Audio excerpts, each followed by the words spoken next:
One day I was born and that's where it all started to go downhill.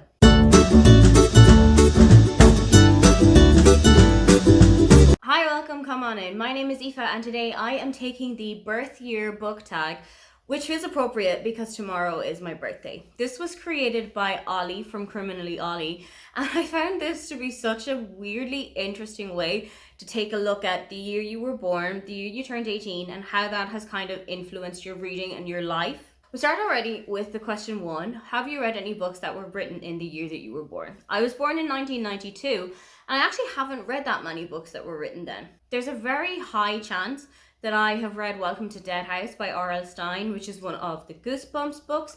I'm pretty sure that a lot of those all came out around the early 90s, and I'm pretty sure that Welcome to Dead House is the only one that came out in 1992. I also this year read Stacey's Choice by Anne M. Martin, which is one of the Babysitters Club books. This is a series that I've read quite a few books from, so it's very likely that there's other books that were written in 1992 and I've read as well, but this is the one that I have read the most recently. There are also a couple of books that came out in 1992 that I've heard of, but I just haven't read them. The English Patient book came out in 1992. The Rainbow Fish, one of the big childhood things, that was also released in 1992. One of the ones that surprised me was The Secret History by Donna Tartt.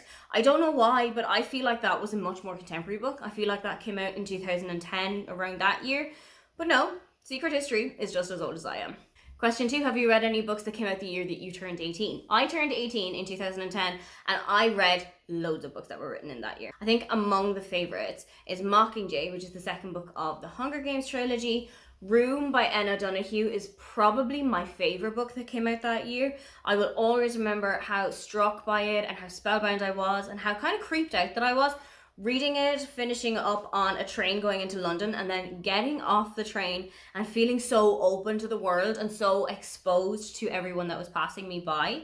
However, if I had to pick a least favourite, it would probably be Anna and the French Kiss by Stephanie Perkins. That book just didn't work for me at all. I felt like the characters were written so satirically when they weren't supposed to be so. They were almost written as a caricature of people who have studied film and people who have gone on an exchange year abroad, especially if they're coming from the US. I found it really weird that a student of film and somebody who was so interested in cinema and cinematographic history would have absolutely no idea that cinema itself was established in Paris. Question 3, of the last 10 books that you have read, were any of those published the year that you were born or before the year you were born? Honestly, no. Of the 10 books that I have most recently read and finished, I think 4 of them were written in 2015, 4 of them were written in 2021, and the other 2 were written in, I think, 2023 and 2018. I tend to read books, I've realised, that were written within the last 10 years or so, and I know that that is something that I definitely need to break a little bit out of. I know it is definitely something I need to open doors for a little bit more, especially if it's historical fiction, something that I have really loved throughout my life. But there's something about a contemporary world and the contemporary books that just keeps dragging me back in. Question 4 is, what is your favourite film from your birth year? And hands down, it has to be Aladdin. It's one of my favourite Disney films. It's got some of my favourite Disney songs in it, and it's got Robin Williams in it. I mean, there's no other reason that I would need to explain it to you.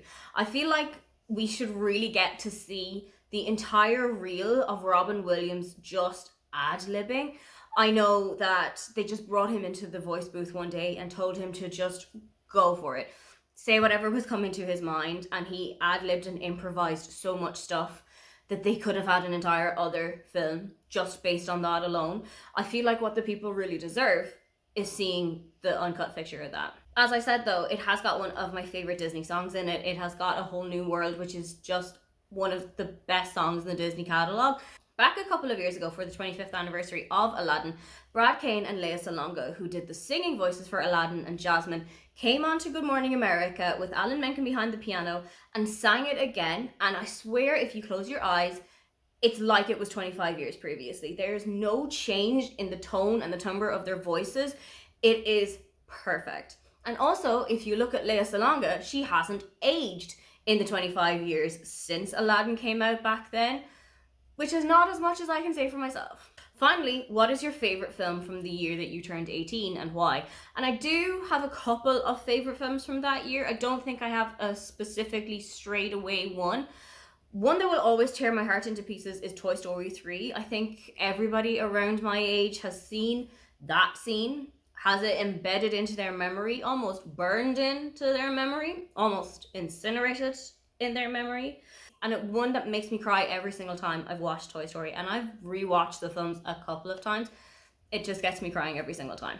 A Disney film that's a little bit more upbeat though is Tangled, and I absolutely love that one too. I really love I See the Light. It's one of my favorite songs. I also really enjoy the entire soundtrack, but I just love the visuals of the scene from I See the Light.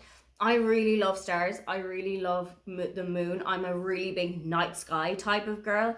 So when you see the floating lanterns just around the sky and dotting the sky in that scene, fantastic.